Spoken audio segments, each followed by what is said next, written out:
Good morning friends आज के इस वीडियो में डिस्कस करते हैं TDS provision under under GST. कौन से पर्सन्स हैं जिन पर टीडीएस प्रोविजन एप्लीकेबल होते हैं, किन सिचुएशंस में उन्हें टीडीएस काटना है, किन सिचुएशंस में उन्हें टीडीएस काटने की जरूरत नहीं है, टीडीएस काटना है तो रेट ऑफ टैक्स क्या होगा और कौन कौन सी रिटर्न उसको फाइल करनी है। तो सबसे पहले मैं आपके साथ में 5 केसेस डिस्कस करूंगा। जिस भी पर्सन पे ये पांचों केसेस एप्लीकेबल हैं सिर्फ उसको टीडीएस काटने की रिक्वायरमेंट होगी। इन पांचों में से कोई भी एक ऐसा केस जो किसी पर्सन पे एप्लीकेबल नहीं हुआ तो उसे टीडीएस काटने की जरूरत नहीं होगी। तो पहला केस, आज की डेट में 21 मई 2021 को टीडीएस के प्रोविजन केवल 7 पर्सन पे एप्लीकेबल है, 7 लोगों पे। पहला, सेंट्रल या स्टेट गवर्नमेंट का कोई भी डिपार्टमेंट जैसे PWD, labour department. Second, local authority, panchayat, municipal corporation. Third, government agencies जैसे सीबीआई, डीआरडीओ। फोर्थ, कोई भी अथॉरिटी या बोर्ड जो एस्टेब्लिश है बाय एक्ट ऑफ पार्लियामेंट और स्टेट लेजिस्लेचर। फिफ्थ, कोई भी अथॉरिटी या बोर्ड जो एस्टेब्लिश किया है गवर्नमेंट ने, जिसका गवर्नमेंट का उसके अंदर 51% से ज्यादा इक्विटी है या कंट्रोल है किसी भी फंक्शन को करने के लिए। सिक्स्थ, सोसाइटी जो स्टेट गवर्नमेंट, सेंट्रल गवर्नमेंट या लोकल अथॉरिटी ने कोई सोसाइटी रजिस्टर्ड कराई है according to society registration act 1860। और सेवंथ, पब्लिक सेक्टर अंडरटेकिंग। ये 7 लोग हैं खाली जिनके ऊपर टीडीएस के प्रोविजन एप्लीकेबल होते हैं। तो अगर ये 7 लोग हैं तो ये वाला केस जो है वो एप्लीकेबल हो जाएगा। 7 के सिवा कोई और है तो उस पर ये वाला केस एप्लीकेबल नहीं होगा और वो टीडीएस के प्रोविजन से बाहर हो जाएगा। तो पहला केस एप्लीकेबल होने के लिए 7 पर्सन होने चाहिए। सेकंड केस, कि ये जो पर्सन है 7, ये जो गुड्स या सर्विस ले रहे हैं ये किससे ले रहे हैं, सप्लायर कौन है, वो सप्लायर रजिस्टर्ड है, अनरजिस्टर्ड है, या ये 7 पर्सन आपस में ही गुड्स या सर्विस ले रहे हैं। तो अगर वो पर्सन रजिस्टर्ड है जिससे ये गुड्स या सर्विस ले रहे हैं, चाहे वो नॉर्मल रजिस्टर्ड है चाहे कंपोजिशन टैक्स पेयर है, अगर वो रजिस्टर्ड है तो ये सेकंड वाला केस इन पे एप्लीकेबल हो जाएगा। और अगर ये अनरजिस्टर्ड पर्सन से ले रहे हैं या साथ में आपस में ही ये गुड्स या सर्विस ले रहे हैं तो इनको टीडीएस काटने की जरूरत नहीं है। मतलब अनरजिस्टर्ड से कोई गुड्स या सर्विस ले या सातों आपस में ही गुड्स या सर्विस ले रहे हैं तो टीडीएस काटने की रिक्वायरमेंट नहीं है। सिर्फ कब रिक्वायरमेंट है, जब ये गुड्स या सर्विस लेते हैं रजिस्टर्ड पर्सन से। 2 केसेस हो गए। तीसरा केस, जो ये रजिस्टर्ड पर्सन से गुड्स या सर्विस ले रहे हैं वो गुड्स या सर्विस टैक्सेबल गुड्स या सर्विसेज है, नॉन टैक्सेबल है, एग्जेम्प्ट है या नॉन जीएसटी है। अगर वो एग्जेम्प्ट है, जो कि गवर्नमेंट ने नोटिफिकेशन नंबर 2/2017 से गुड्स को एग्जेम्प्ट किया हुआ है और नोटिफिकेशन नंबर 12/2017 से सर्विस को एग्जेम्प्ट किया है, अगर वो एग्जेम्प्ट है या नॉन टैक्सेबल है जैसे पेट्रोलियम प्रोडक्ट, या नॉन जीएसटी है जो सीजीएसटी एक्ट में शेड्यूल 3 में एक्टिविटीज दी गई है, अगर ये 3 है वो गुड्स या सर्विस, तो ये थर्ड केस जो है एप्लीकेबल नहीं हुआ और इन पर्सन को टीडीएस काटने की जरूरत नहीं हुई। तो टीडीएस काटने की जरूरत कब पड़ी, खाली जब इन्होंने टैक्सेबल गुड्स या सर्विस लिया। तो अभी तक हमने 3 केस डिस्कस किए। पहला केस 7 पर्सन होने चाहिए तो टीडीएस काटने की जरूरत है। सेकंड, रजिस्टर्ड पर्सन से ही गुड्स या सर्विस आना चाहिए तो टीडीएस काटने की जरूरत है।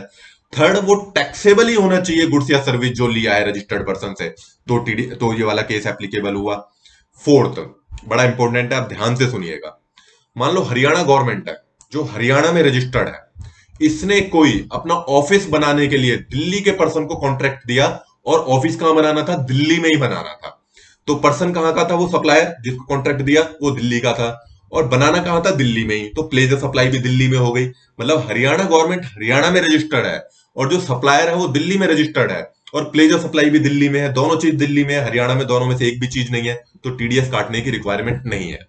Second case, Haryana government Haryana में ही है, इसने हरियाणा के ही एक पर्सन को, जो सप्लायर था वो हरियाणा में ही रजिस्टर्ड था, उसको बोला ये दिल्ली वाला ऑफिस बनाने के लिए। तो प्लेस ऑफ सप्लाई तो दिल्ली हुआ लेकिन सप्लायर कहां था, हरियाणा में, तो इसलिए यहां पे टीडीएस काटने की जरूरत है।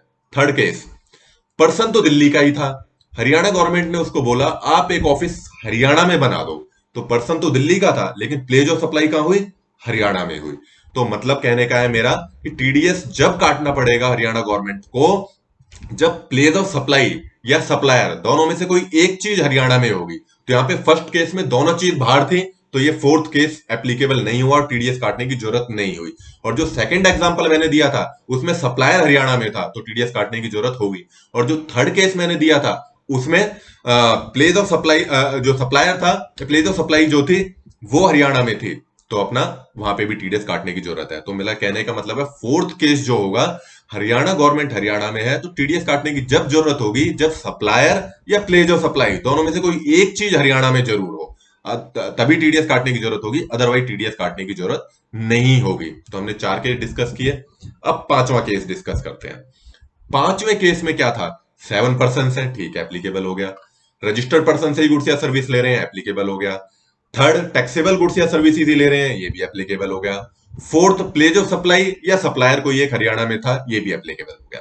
अब फिफ्थ केस क्या है, फिफ्थ केस में जो कॉन्ट्रैक्ट हमने उसे दिया था ऑफिस बनाने का या कोई गुड्स के लिए कॉन्ट्रैक्ट दिया था, वो कॉन्ट्रैक्ट कम से कम 2.5 लाख रुपए से ज्यादा का होना चाहिए।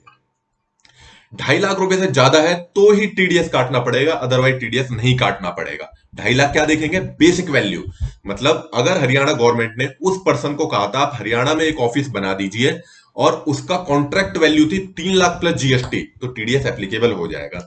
अगर उसकी वैल्यू थी 2 लाख प्लस जीएसटी, तो 18% अगर हम जीएसटी माने मोटा मोटा, तो 18 दूनी 36, 2,36,000 रुपए, तो बेसिक ही 2 लाख रुपए हो गया, तो अपना जीएसटी एप्लीकेबल नहीं हुआ। अब मान के चलते हैं उसने एक अलग अलग, हरियाणा गवर्नमेंट ने अलग अलग एक ही पर्सन को 4 कॉन्ट्रैक्ट दिए हरियाणा में 4 ऑफिस बनाने के लिए, और चारों कॉन्ट्रैक्ट अलग अलग दिए। एक कॉन्ट्रैक्ट था 1.5 लाख का, एक कॉन्ट्रैक्ट था 2 लाख रुपए का, 3.5 लाख, एक और था 1.5 लाख रुपए का, 3 और 1.5, 4.5 लाख रुपए, और एक और था 1 लाख का। तो 5.5 लाख रुपए के 4 ऑफिस बनाने के लिए कॉन्ट्रैक्ट दिए। तो टोटल मिला के तो 5.5-6 लाख के ये कॉन्ट्रैक्ट हो गए, लेकिन उसको टीडीएस काटने की जरूरत नहीं होगी हरियाणा गवर्नमेंट को, क्योंकि सिंगल एक कॉन्ट्रैक्ट कोई भी 2.5 लाख रुपए से ज्यादा का नहीं था। तो टीडीएस काटने की जब भी जरूरत होगी जब कॉन्ट्रैक्ट 2.5 लाख रुपए से ज्यादा हो। यहां पे हम कुछ एग्जांपल और ले लेते हैं।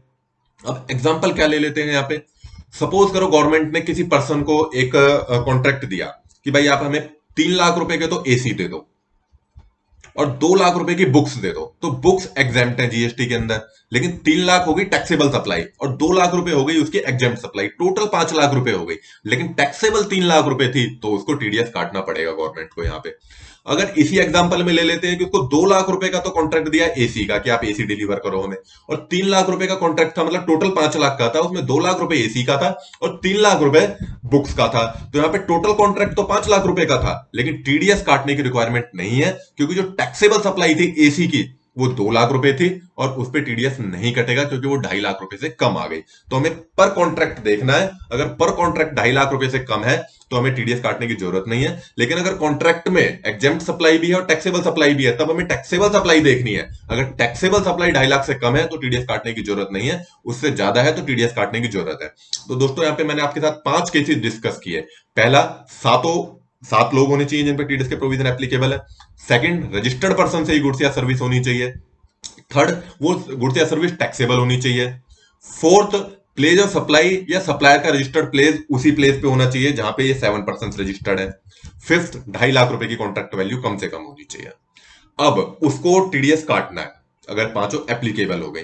अब कितना टीडीएस काटना है, अब टीडीएस काटना है 2%। अगर आईजीएसटी है तो इंटरस्टेट है तो 2% आईजीएसटी, और अगर इंटरस्टेट है तो 1% सीजीएसटी और 1% एचजीएसटी। अब ये कैसे पता लगेगा कि हमें 1% इंटरस्टेट टीडीएस काटना है या इंटरस्टेट काटना है। जिस भी सप्लायर ने हमें जो बिल दिया है, अगर वो इंटरस्टेट बिल है, आईजीएसटी लगाया हुआ है, तो आईजीएसटी कटेगा टैक्स। अगर वो इंटरस्टेट बिल है, सीजीएसटी और एचजीएसटी लगाया हुआ है, तो सीजीएसटी और एचजीएसटी 1% कटेगा। अब देख लेते हैं यहाँ पे उसे रिटर्न है, हमें सब कुछ पता लग गया, 5 सिचुएशंस एप्लीकेबल हो गई। टीडीएस इतने % काटना है, आईजीएसटी काटना है या क्या काटना है। अब उसको रिटर्न कब फाइल करनी है, सपोज करो अप्रैल मंथ में उसने ये सप्लाई ली थी या उसको पेमेंट की थी एडवांस, जब भी उसके अकाउंट को गवर्नमेंट ने क्रेडिट किया है 7% से, जब भी उसके अकाउंट को क्रेडिट किया है तभी उनको टीडीएस काटने की रिक्वायरमेंट होगी। तो अप्रैल मंथ में मान लो अकाउंट क्रेडिट हुआ है, अब टीडीएस कब काटना है, अगले महीने 10 मई तक। 10 मई तक टीडीएस जमा भी करना है, जब आप जमा करोगे तो आपके कैश लेजर में आ जाएगा, और 10 तक, अगले महीने की 10 मई तक आपको जीएसटीआर 10 फाइल करना, सॉरी जीएसटीआर 7 फाइल करना है। तो जब जीएसटीआर 7 फाइल करोगे तो अपना टीडीएस आप जमा करोगे और जीएसटीआर 7 को 10 तारीख तक जमा कर दोगे। बाय चांस 10 तारीख तक नहीं जमा कर पाए तो लेट फीस क्या है, 200 रुपए पर डे, मैक्सिमम 10,000 रुपीज। और इंटरेस्ट क्या है, अगर 10 तक आप ये टीडीएस जमा नहीं कर पाए तो इंटरेस्ट 18% है, जितने डेज आप लेट करोगे 18% के हिसाब से उतना इंटरेस्ट जमा करोगे। तो जैसे ही आप ये जीएसटीआर 7 फाइल करोगे तो जो आपका डिडक्टी है, सप्लायर है जो, वो सप्लायर के जीएसटीआर 2 में वो आ जाएगा अगर वो नॉर्मल टैक्स पेयर है, और अगर वो कंपोजिशन टैक्स पेयर है तो जीएसटीआर 4A में आ जाएगा, और वो वहां से उसको एक्सेप्ट कर लेगा। एक्सेप्ट करने के बाद डिडक्टी के कैश लेजर में चला जाएगा वो पैसा। जब कैश लेजर में चला जाएगा तो वो जब अपनी रिटर्न फाइल करेगा तो उस कैश लेजर के अमाउंट को वो यूटिलाइज कर सकता है अपनी टैक्स की पेमेंट के लिए। तो दोस्तों ये सारे जीएसटी के टीडीएस के प्रोविजन थे जीएसटी के अंदर। इसमें अगर आपको कोई डाउट है तो आप नीचे कमेंट बॉक्स में मेंशन कर सकते हो, मैं उसका रिप्लाई जरूर करूंगा। Thank you friends, thank you very much.